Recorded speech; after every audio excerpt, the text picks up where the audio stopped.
O temiz hava, o təravətli doğma oba, Qubaya hər gələndə adam lap istəyir ömürlük qala.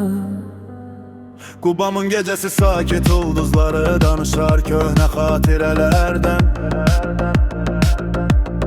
Hər qayası, hər bağı, bağçası yadigardır gələcəyə keçmişdən. İnsanlar elə səmimidir ki, gülüşü saf, dili şirin. Qonaq gələn hər kəsə qapısı açıqdır bu elin. Dərdi olsa belə gizlədər, amma halını soruşmağı unutmaz.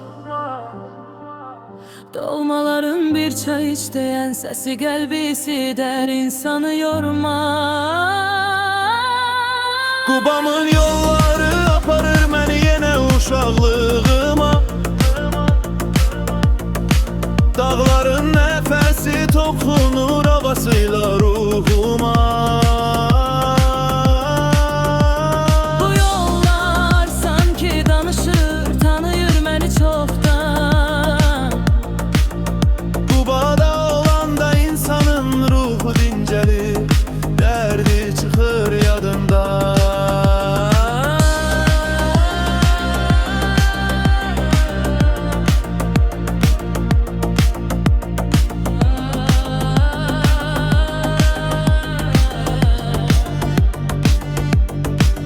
Axşamları bir ayrı qoxar, samavar tüstülənər, ocaq qalınar uzaqdan. Qonşuların səsi gələr, məhlələrdə uşaqlar qaçışar.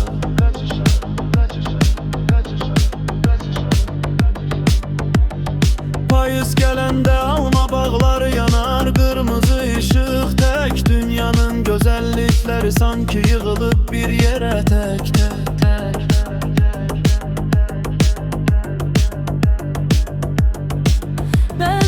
Uzaq düşəndə darıxıram o sərin səhərlər üçün.